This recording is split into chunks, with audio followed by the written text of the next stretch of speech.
Thanks so much for that very kind introduction. I'm really very pleased to be here.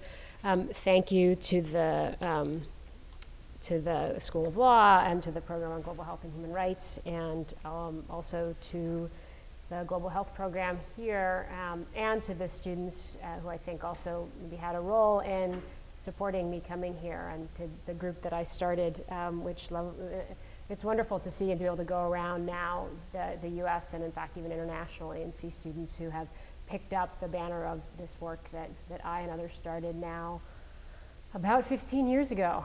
And thanks particularly to Sophia, who I actually first met when I was a student and admired so much because she has the same qualities that she suggests to you that I have, of being both a very influential and insightful scholar, but also deep in her heart an advocate for social justice. And so it's really a great pleasure to be back here with you, Sophia. So what I'm going to talk about today is a history that is very much one that I've lived. It's the history of the Access to Medicines movement. And just to give you a sense of where we're going to be going, what I want to do is sketch out for you a bit of the history of what happened over the course of this movement, which really didn't even get going until 1999, 2000, which is when I became involved in it.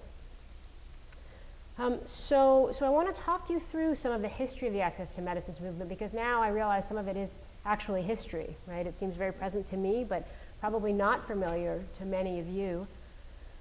It also tells a very powerful story, I think, both about how the global architecture of both our legal order and the kind of political economy of our global system can produce really grave injustice and health inequities.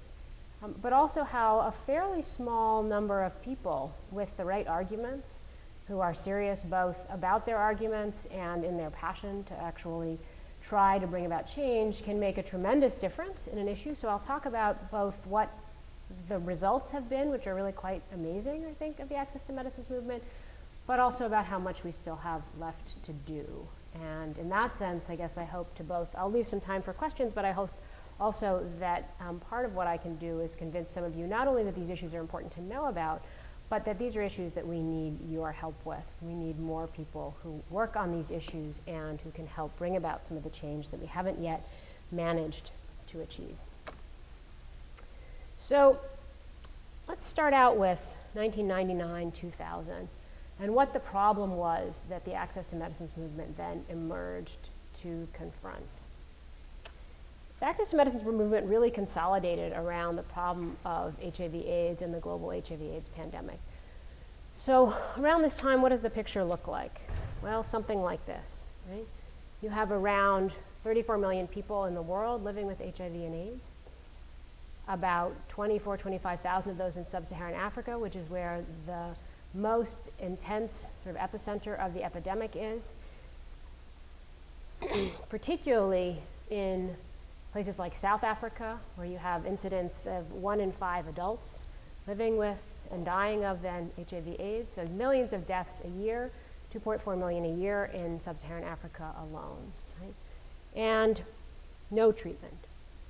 No prospect really for doctors to give patients anything that helped them beyond kind of palliative and certain amounts of symptomatic treatment. Even some of those treatments were unaffordable. So you had almost no access at this time to treatment in most of the world, in the sort of 90% of the world where the disease burden is, but where you only have treatment in about sort of 10% or so of the populations that live in wealthier countries, like the US, like Europe. So what had happened, which is really amazing, HIV/AIDS was and continues to be a significant problem in wealthy countries as well, right? But around about 1996, we figured out that a cocktail of antiretroviral drugs could in fact successfully treat HIV. And people talked in the US and in Europe, where I was working actually for an AIDS organization at the time, about what they called the Lazarus effect, right? People who were literally on death's door, given this combination of drugs, coming back to life. So when I was working in London for a consortium of AIDS organizations, my job was to do things like to coordinate back to work seminars, right? Because people were now moving from having had a terminal illness to having a lifelong chronic disease, which could be managed now with drugs.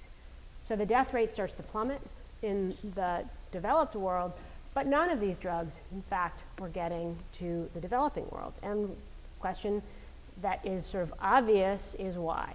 So why was that the case? The most critical threshold reason why the drugs were not where, as one Ugandan physician put it at the time, where the people were, was because they were so expensive. Right? So HIV/AIDS drugs cost pretty uniformly around the world at the time about $10,000 per person per year. When I start to talk to you at the very end about how much drugs cost in the US now, including some very important new drugs that we're having a lot of access issues with, that's going to sound like a small number. But obviously when you're starting to talk about treating millions of people in countries that at the time had health budgets of maybe $100 per person a year, right? $10,000 is an astronomical price. And that nobody could imagine, in fact, beginning to create real treatment programs when the price was that high. So why was the price that high? Why did these drugs cost $10,000, right? Lifelong treatment, $10,000 per year. Why did these drugs cost so much? Well, when I got into this, I was working for this AIDS organization in London. I think I had some picture in my head like, oh, they're really sophisticated. That's why. It's really complicated to make them. And they were an amazing scientific advance, and a lot of scientific work went into creating them. But the reason that the drugs were expensive wasn't that they were expensive to make, it turned out. The reason that the drugs were expensive was not because of the science, but because of patents. So this is a patent. A patent is a right that the government gives to somebody who comes and shows that they've created a new invention that allows that person or that company then to be the only person who can make or sell or import the invention. Right? So all of these AIDS drugs that had been developed were patented. They were patented, and that had grave consequences for their price. Right? So what we knew around 1999 when I started getting involved in this movement was that the price of $10,000 was the patented price, but if we could have competition, if we could have generic companies making the drugs, we could get them for as little as $300. That started to be a number that you could work with when you were thinking about trying to bring treatment to places that inevitably there are complexities about building treatment programs, but before getting to the price reduction, you couldn't even begin talking about those problems, right? It turns out, and I'll show you the data in a second, that that was in fact not the lowest price that we could get to today. Generics cost less than $100 for the year for these three drugs together, right? So that's the kind of price differential that a patent can make. In some sense, you could say the problem wasn't patents so much as the architecture of international law, and I'll tell you a little bit about that. Right? So why were there patents? Why were there patents in these countries when the patents had the consequences that they did? So the reason for that has to do with the history of global trade policy, particularly the global trade policy of the US and of Europe, and the creation of the World Trade Organization. So the World Trade Organization is a relatively new institution, only created in 1995. It was created out of the history of something called the GATT, which was an international institution that dealt largely with tariffs, right? Which history of the GATT goes back to World War II and concerns that tariffs could both hurt local economies and sort of destabilize the world economy if you got into tariff battles. So this is the GATT was an institution that was really largely about lowering tariffs, right? And that's at the core of trade policy, right? When the WTO was created in 1995, negotiations happened through the 80s. The institution was created in 1995. There were a number of really big innovations in the way that the WTO worked. One of them was creating a new, more legalized footing for these international trade rules. So what happened when the WTO was created was that you got a court that could actually adjudicate disputes between countries, and you got an enforcement mechanism so that you'd suffer trade retaliation if you were adjudicated to have violated your obligations under international law. So I think many of us who live in the US are in a way trained to think that international law doesn't have much in the way of consequences. This is arguably the most consequential form of international law. It has a court, and it has consequences that attach to it. And it has been quite consequential, which isn't to say that countries never violate it, but is to say that it has a real mechanism and one that scares countries, particularly countries for whom trade sanctions could mean a lot. Doesn't mean a huge amount in the US, means a lot if you're in a small country, particularly that's reliant on exports, right? So you get this new institution, but the other part that's really important to understand the history of this movement, is that that institution comes to take on rules that go far beyond tariffs and some of this kind of core mandate of what had been the history of trade regulation. Right? And one of the big and most controversial things that's added to the WTO at the time that it's created is intellectual property. There's wonderful histories of this written, one by Peter Drahos and John Brathwaite, for example, called Information Feudalism. And they document the history of how this came about. How was intellectual property? In fact, there's a long history of treaties in the area of intellectual property. How did it get brought into the World Trade Organization? It's a fascinating history, and it's a history that largely has to do with companies, some of whom are very near here, industries very near here, industries like Hollywood, the publishing industry, the pharmaceutical industry, both in the US and in Europe, to some degree Japan, getting together and figuring out that they could use the WTO as a way to extend laws that were like US and European laws around the world, including requiring strong patent protection around the world. So part of how this was done is that if you wanted to be a member of the World Trade Organization, you had to sign all of the core treaties of the organization. It's the so-called single undertaking feature of the WTO. If you want to be in, and basically everybody did, to get access to the kind of tariff reductions and other kinds of things that were on the table, you had to sign this intellectual property agreement. That really radically changed who was in and out of the international treaty regime for IP, but it also, as part of what was in the agreement in the WTO, the agreement's called the Trade-Related Aspects of Intellectual Property Agreement. We call it TRIPS. So what's in this treaty was, for the first time, really significant commitments that countries had to make to protect patents, and particularly to protect pharmaceutical patents.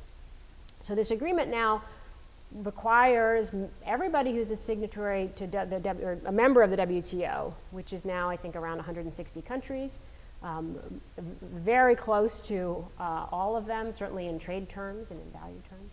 So if you want to be a member of the WTO, you need to sign this agreement, and you need then to provide patents on medicines.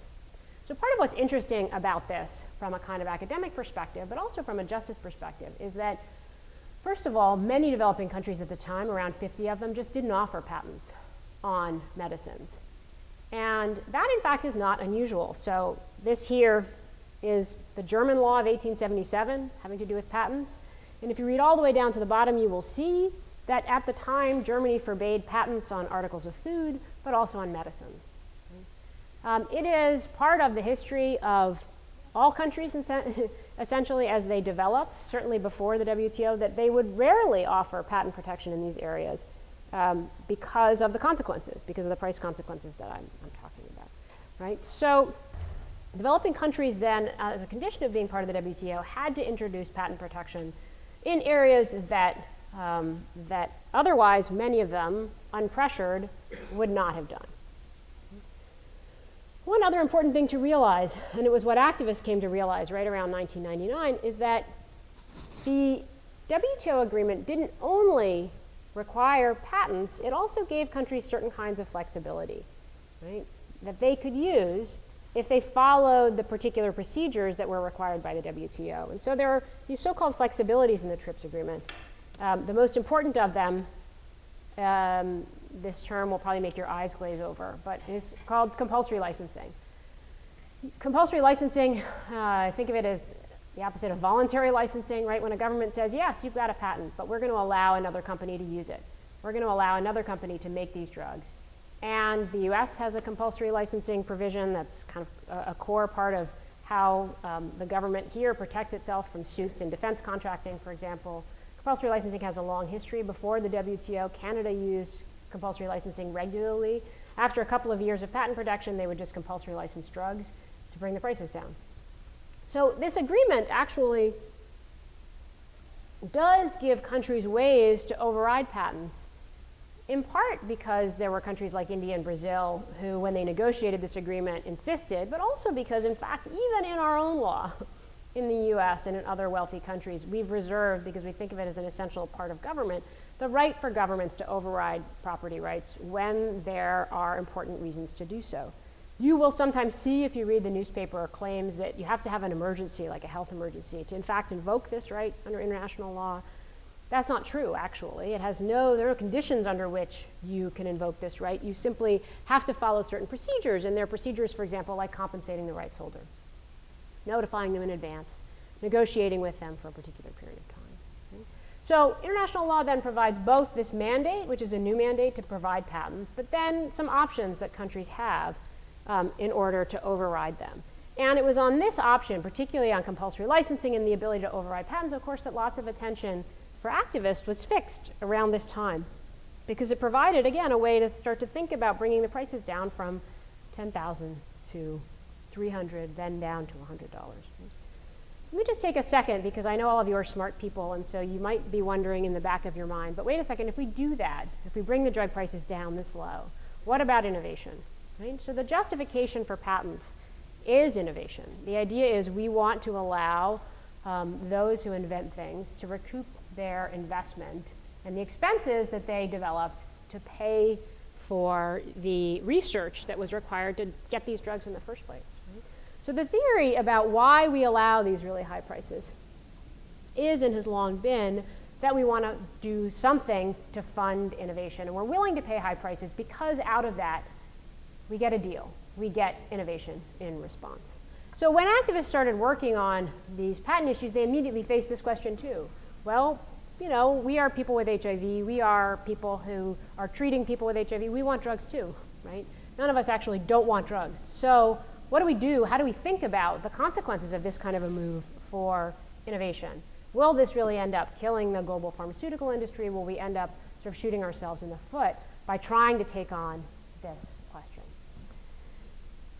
So that's the innovation question. And I'm going to just talk very briefly because I think it's important to understanding the overall picture, and I'm happy to talk more in the Q&A about the innovation problem. Because part of what activists realized when they started looking into this question was that we not only had a global access to medicines crisis, we also have a global R&D crisis. And that crisis comes from, in fact, the structure of a global R&D system which relies heavily on patents in order to drive things through the final stages of development. Right? Government actually pays for an extraordinary amount of research at the front end, but we largely rely on companies and then market incentives to drive things through the development process to the very end.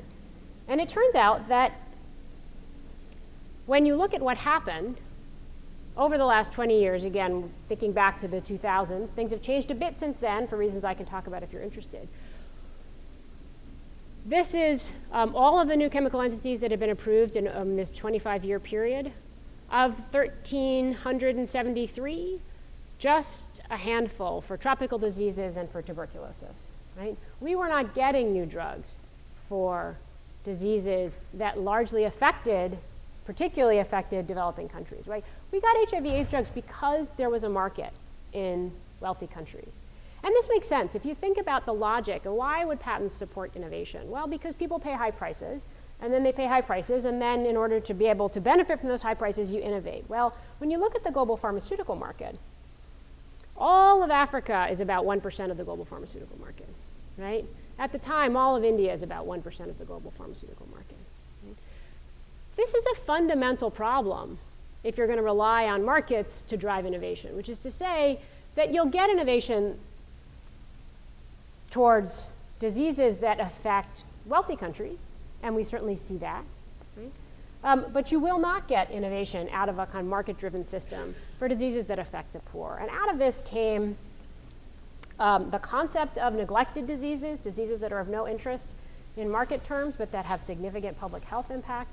And in fact, a campaign, some of it came out of the Access to Medicines campaign, but campaigns and organizations that all now work on how to solve the R&D crisis, actually, and sort of drive resources into R&D for diseases that particularly affect the world's poor. All right, so the basic answer that activists came to realize, and it's a very powerful one still, is that in fact what patents were doing in developing countries was raising prices very substantially, but with essentially no benefits in return. Right? And that you could carve off basically all of low and middle income countries and do relatively little to affect the revenue of pharmaceutical companies. Not nothing, which is part of why they were fighting, but all of the developing world, including all of Latin America, Asia, Africa, India at the time, was 20% of the world's pharmaceutical market, right? And if you were just talking about Africa, where again, a lot of the campaigning was around, you're talking about 1%. Right? So let's come back then to where we were in 1999 and back to the WTO and this sort of structure that activists then had to confront. So part of what's fascinating to me about this history is that there were basically no health experts involved when the WTO was created and when these rules were made. It was only in about 1995, 96 that for first organizations that worked on global health issues started to talk about intellectual property, and that the World Health Organization started to talk about intellectual property. And it wasn't until really 1998 or 1999, and again, it was through the lens of the AIDS crisis, of people starting to realize that we had drugs, but we had to deal with intellectual property to figure out how to use them, that the Access to Medicines campaign was born. So MSF, Doctors Without Borders, played a key part in the development of this campaign.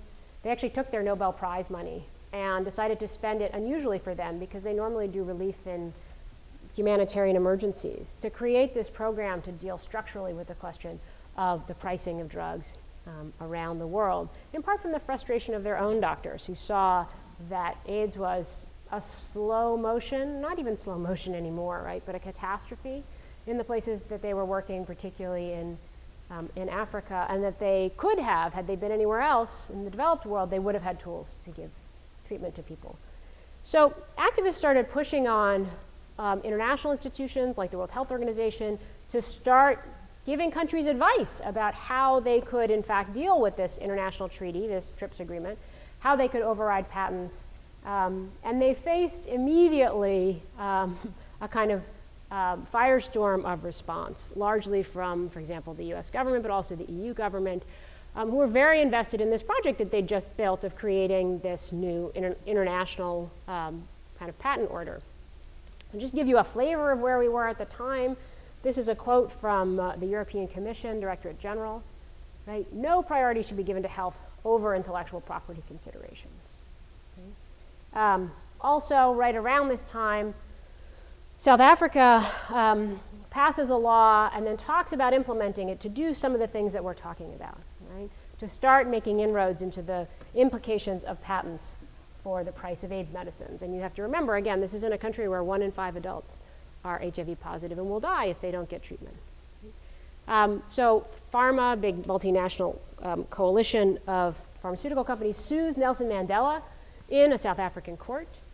You have to think now, I mean, what were they thinking, right? Suing Nelson Mandela, who was the head of the government, which is why they sued him, but you know, perhaps one of the world's most valorized kind of freedom fighters, sued him and argued that the law, that the South African law was both a violation of their own constitution and a violation of international law.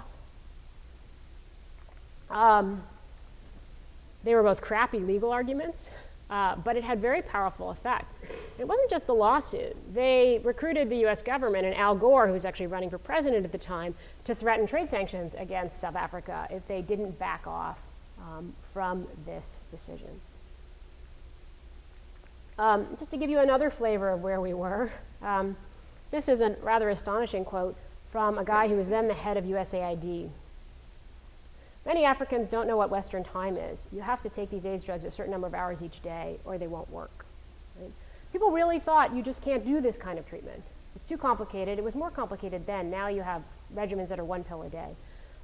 There were multiple pills, right? But nobody was trying to. And so what people knew needed to happen was both action on intellectual property and demonstration effects, right? Actually bring treatment places and show that poor people would take their drugs too. In fact, we now know that they can, when supported, comply and do comply at least as well, if not better, than people in rich countries. Right? So around this, groups like MSF, like the Consumer Project on Technology, a group that's now called Knowledge Ecology International, like Health Gap, like ACT UP, like Oxfam, and then at the national level, lots of local AIDS organizations in Brazil, in Thailand, in South Africa began to organize. And that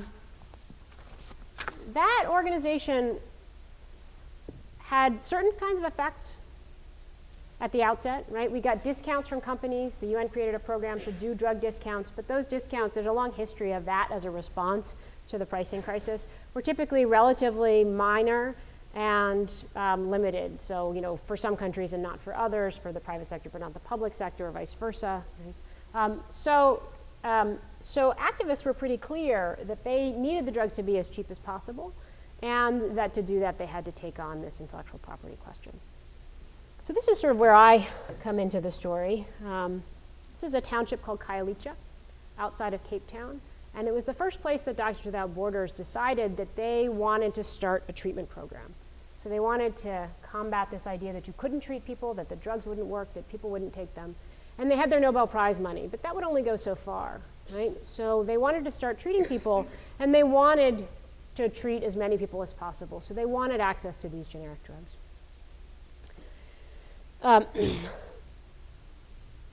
They asked for discounts, got very little. They then, with Jamie Love, who's the guy who runs Knowledge Ecology International, got connected with a very interesting pharmaceutical company in India called Cipla, and who has a guy who runs it. He actually just retired, named Yusuf Hamid, whose actually family has a history back in the Holocaust. And he's a really radical guy, and he offered to make the drugs and to sell them. This is where we got the $300 price from. He said, I'll sell them to you for $300 if you can be allowed to, right? If you can get rid of the patents or somehow figure out how to get them allowed into the country. In South Africa, we knew had patents on all the major AIDS drugs because there's enough rich people living in South Africa that the companies sought patents there. So everybody working on this issue at the time is trying to think about where can we find a way in?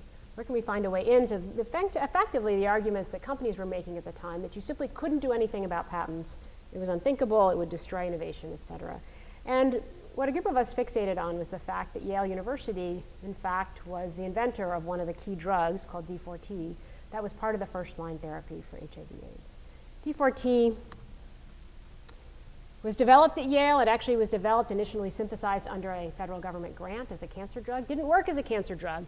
There was a guy named Bill Prusoff who worked as a researcher at Yale, and he was the first to test this drug in humans for HIV. He did that largely under federal grants too. And eventually, this is actually a picture of the med school building at Yale, which was built from the revenues of this drug. So universities before the 1980s did relatively little patenting of things that came out of federal money. The Reagan era and a new law changed that, and universities now very extensively patent things that come out of their research. And what Yale had done was patented this drug and given a company called Bristol Myers Squibb the exclusive right to use that patent all around the world.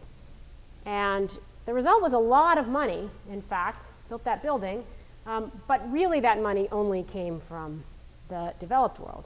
In fact, years later, when I asked the president of Yale how much money they had been making in South Africa, which was where our campaign was based on, from this drug, at the time he said a couple $1,000s a year. So there was nobody buying these drugs in South Africa. And we knew that, but Yale didn't know that. So what happened was that I worked with a group from MSF, and also in collaboration with groups like the Treatment Action Campaign, to put a very simple request to Yale. Give up your patent in South Africa and allow these drugs to be brought in. This was only one drug out of 3, but we knew it could set an example. And we also knew that the BMS price at the time was $1,600 just for this one drug for a year. And that the generic price at the time was about $40, right? So we put this request to Yale. Their initial response was no. We've already signed an agreement with Bristol Myers Squibb. There's nothing we can do. Then began the real fun, the media campaign. This was at the time, I don't know how many of you were reading the New York Times at this time, but where AIDS issues were in the newspaper on the front page almost every day because of the incredible death rate, because of the incredible contradiction of the price of these drugs and the access that some people had and other people didn't, right? So I won't say a whole lot more about the campaign except to say that after some articles in the New York Times, a lot of internal work at Yale to get the inventor on board, to get the head of our public health school on board, and to put the administration in a very uncomfortable position of being the thing standing between people who this Nobel Prize winning organization wanted to treat and having made it clear that the financial costs were effectively nil. A few weeks after saying that they wouldn't do it and they couldn't do it, Yale announced that they had renegotiated their agreement with Bristol Myers Squibb and that they would now not enforce their patent in South Africa. They in fact announced that they had no patents elsewhere in Africa. That was actually even itself a revelation. It can be very hard to actually figure out where there are patents. Surprise, surprise, the prices that Bristol Myers then offered went from $1,600 in a day, from $1,600 to $50 for this drug. And we've seen that over and over again, right? When you have to compete with the generics, you lower your price. And that's what happened. This was really part of a critical moment where a whole bunch of things started to fall into place. So to go back to the South African lawsuit, MSF and other organizations mounted a big campaign to get the companies to drop their case. They did. And when they did, they were very clear about why they did. They did because of activism, because they are not insensitive to public opinion, and they were getting creamed, and they knew it. So they dropped their case. And you can see here, this is a chart from Doctors Without Borders, which continues to track drug prices for antiretrovirals. And what you see here is that steep curve of the price coming down. So the gray line is the originator price, or the patented price, which started at $10,000. And the blue line is the generic prices.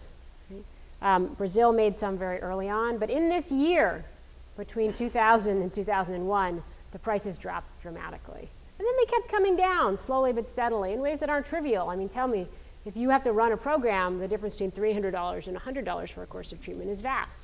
And it's that kind of dynamic of competition that people in the AIDS world wanted to harness. So let me move then more to where we are today. So what happened as a result of this? Well, one thing that happened, this is a slide from UNAIDS, is that we were able to put many millions of people on treatment. So this is actually just the slope from 2005, right? But today we have more than 13 million people around the world on HIV/AIDS treatment. That is something that simply never could have happened without addressing the price issue. So in some sense, this is an incredible success story and a very profound story about how we managed to move so far and in fact put millions of people on treatment in a relatively short period of time. Much more went into it than just lowering the cost of the drugs. So after we lowered the cost of the drugs, we had to get programs like PEPFAR and the Global Fund to start to actually pay that cost, which was still too much, even at $100 or $200, right? For many governments to take on, to build the programs, to build the healthcare infrastructure. And there is still a lot that remains to be done, right? So I wouldn't want to stand up here and tell you that we have solved this problem. We have not. This is actually also from a recent UNAIDS report about what will happen. This is the red dots over here. What will happen in the coming years if we don't scale up treatment, treatment actually can work very well as prevention, right? Because it lowers your viral load and makes you less infectious. If we don't scale up treatment and scale up our programming for HIV, we could lose control of this epidemic. And the blue line is the happy story, right? If we do, we could actually really get control of this epidemic. And so a lot remains to be done over the next couple of years and decade. And we needn't trivialize that in order to recognize how much, in fact, has changed. So what happened in law and policy? What's changed beyond getting drugs to people? There, I think, the answer is much more disappointing. very little has in fact changed in law and policy. I'll give you a couple of things that have. Around 2001, we got the only amendment to a core WTO agreement that had happened at the time. It's very hard to change WTO agreements. You need consensus. But the pressure was so intense that, in fact, we got consensus, and we got some very minor fixes to the TRIPS agreement. We got clarity that countries could use compulsory licensing, so that's what the Doha Declaration says, that they themselves got to determine when to use it. And we also got a fix for a fairly technical issue, but not an unimportant one, about whether or not you could export drugs under a compulsory license. And so there's some minor changes that happened in that, but nothing fundamental. The agreement still exists as it exists. So you might be thinking, because I told you that the agreement as it exists allows countries, in fact, to override patents, so what's the problem? Well, some countries have, since this campaign, started to use their rights under this agreement, and therefore have been able to take advantage of the prices of some of these AIDS drugs, for example. But they've been quite reluctant to do that as a general matter. We've seen not very much use of compulsory licensing, certainly outside of HIV/AIDS. And there's a relatively simple reason for that. Well, there's actually more than one reason. One reason is that countries face retaliation if they use this right. The example of Thailand is fairly illustrative. When the Thai government used this a couple of years back in a very high-profile way, the US government retaliated with trade sanctions, and drug companies retaliated by withdrawing several drugs from the market, right? So countries face retaliation for using these rights that they have under international law. It's also requires you to get the national government to take some interest in taking on their trade ministry, taking on the US government, and acting in the service of people who are sick and who need medicines. And when you think about what it means to try to get our government to take action when people are sick and need medicines, try to get action at the national level, this is not an easy thing to do, right? You can't just assume that because countries are developing countries that somehow they have the kind of internal politics that would make taking action in this kind of an area easy to do. It has not been easy to do, in fact, quite the opposite. And we have had some success in some countries, and India has been the most critical one. So a lot has happened in India. Again, I'm happy to talk about that if people are interested. To adopt what I guess I would call a second generation of flexibility. It's not just overriding patents now, but being really smart about and careful about when we grant them. One of the things that happens if you get deep into the guts of patent law, as I have now as a professor of intellectual property, is that you see that companies use patents in many ways to get protection for things that are not inventions in any serious way, right? And they've managed to game the patent system to get lots of trivial patents that make it, for example, the case that rather than 20 years of a patent term, which is what you have normally, you can effectively add more years onto that by sort of ring fencing your original patent with lots of others that you then have to navigate and litigate your way through. So in India, they've been very smart about adopting very stringent patent laws and trying to get, for example, activist organizations involved. They're allowed to come, activist organizations can come to the patent office in India and say, don't grant that patent. It's not really an invention. It violates our law, and they've succeeded in many important instances in doing that. And actually that's of critical importance to this whole story, because India is really the pharmacy of the developing world. It makes 80 or 90% of the AIDS drugs that are being used in the story that I just told you. And so if we lose access to generics coming from India, we'll have a lot of trouble actually even using the mechanisms that we're talking about. All right, so that's a little bit of what's changed. So some key countries are trying to figure out creative ways to maneuver despite this agreement. Again, coming under lots of pressure. The Modi administration has had already visits from Obama and is under a lot of pressure to, in fact, change its laws. The other thing that's happening, and this has been part of the history all throughout this period, has been that the US and the European Union themselves continue to try to negotiate new international agreements that increase protections beyond what's already in the TRIPS agreement, and so that would take away some of the kinds of flexibility that countries are now already starting to use. So I don't know how many of you have heard about the Trans-Pacific Partnership. There are many issues at play in this is the kind of flagship trade agreement for the Obama administration, largely with countries in Asia, You see the list of countries up here who are involved, but really what it's doing is setting the administration's trade policy and setting a kind of new benchmark for trade policy. And it has a lot of, well, part of the issue with these agreements is that they're negotiated in secret. So the reason we have access to the text of these agreements is WikiLeaks. People leak them on WikiLeaks, so we don't know exactly what's going on in these negotiations, but we do know that there are many things that the Obama administration has supported which would undermine flexibilities that countries have been starting to use. In fact, it's as if somebody went to India's law, and I think somebody probably did, and said, this thing that they're doing that's really interesting and creative, let's put that, no, you may not do this, right? You may not have oppositions to patents before they're granted, right? You may not have really stringent restrictions on when you're going to grant patents, for example. I can get into the technical details if you're interested, but the basic point was put well by the director now of the Access to Medicines campaign. This is the most damaging trade agreement we've yet seen in terms of access to medicines for poor people.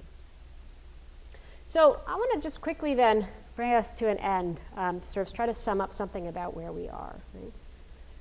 So this is a statement made just the other day at the UN Human Rights Council Forum by a guy who's been in the trenches of all of this, very much a mastermind of some of what's been going on in the access to medicines movement, and this is his conclusion, and I think he's right.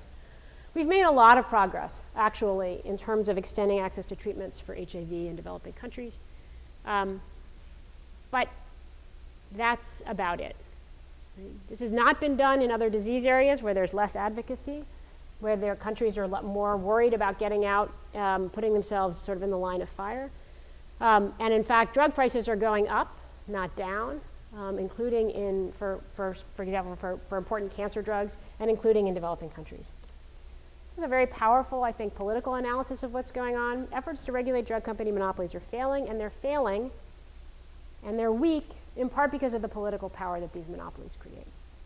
Pharma has tremendous amounts of money to spend on lobbying, and they spend it well. And it's made it extraordinarily difficult. When you think about why should the Obama administration be propounding the worst trade agreement that we've yet seen in terms of access to medicines, right? That has essentially to do with capture of the US Trade Representative's office by companies.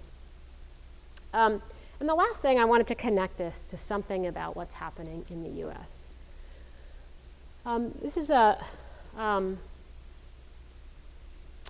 part of it that becomes very personal for Jamie, right? His wife has stage 4 breast cancer. And the reason that she's alive is that she has insurance and can pay for the treatment of her cancer. But that treatment costs $3,000 a week.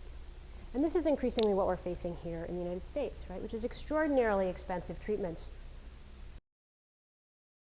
I think in a very interesting way, the access to medicines movement internationally and what is going to, I think, have to become an access to medicines movement in the United States are going to have to link up. And they're going to have to link up in part because I think if you want to deal with these long-term structural issues, actually rethink how we organize our international order to promote access to medicines, to get better forms of R&D, you need to sort of take on the tremendous financial stakes that the industry has in keeping the system as it is. And you need to take on, I think, for solidarity reasons as well, access to medicines issues in the US. So it's very complicated. You can't make the same arguments about being able to sort of carve off part of the world, which is what we did with access to medicines issues, and say, you don't need India, you don't need China, you don't need South Africa. Here, you know, we pay 40 to 50% of the world's drug costs in the US. We are paying for innovation when we're paying these high costs for drugs. But we may be paying much too much. Right? So an issue that we've become very involved in at Yale is about the price of new hepatitis C drugs. How many of you, have you heard anything about these hepatitis C drugs? Hepatitis C is a sort of silent epidemic. There's about 3 million people in the US with hepatitis C, with chronic hep C. About 65% of those they have symptoms, and then some smaller number of those liver cancer, liver damage, death. Right? It is a deadly disease, although not everybody progresses to that stage. It is now treatable, and the drugs that have been developed to treat it cost, well, when they were introduced to the market, $84,000 for 12 weeks of treatment. So that price tag is completely freaking out people who run Medicare and Medicaid. Baby boomers are very affected by hepatitis C, as well as anybody who has a history of injecting drug use. So prisons are heavily affected. 30% rate of HCV in some prisons like the state where I come from. We're not going to be able to treat people at those prices, even in the US, with all the money that we have at our disposal. Those drugs cost probably, we think, a couple of $100 million to develop. And in the first year, the company that made the leading drug, Gilead, made $10 billion on the drug. Right? So there's a real issue also here in the US about whether our innovation system is a smart one, whether we're paying the right amount. Not that we shouldn't pay a lot, we should. But we can't pay, we shouldn't pay when we don't need to, and we need to figure out a way to create, again, I think, a smarter innovation system here in the US. Also, so that we can, I think, start to shift dynamics here. Shifting dynamics here will shift dynamics elsewhere. Right? So I can say a little bit more about any of those details in Q&A, and I'm just going to wrap this up now. So what's the way forward? I've told you a lot of, I think, maybe inspiring things and a lot of depressing things. I do think that there is a way forward, and here's just a couple of things that we need. We need new activists and new activism. One of the reasons I got involved in AIDS activism was it was all young people. And it needs to continue to be young people, I think, if it's going to continue to be a kind of powerful, we need to be led by a new generation of young people. I've also become very interested and also inspired by some of the kind of human rights work that people like Sophia do. Thinking about whether we can use human rights arguments in courts to start to shift some of the dynamic and kind of address some of the capture that the companies have been able to succeed with, and make arguments about the fact that, for example, the right to health, which exists in many constitutions around the world, ought to have implications for things like compulsory licensing and so forth. So I think there's some really interesting things there. And I think in the US, we need to start talking about other kinds of solutions to our own drug pricing.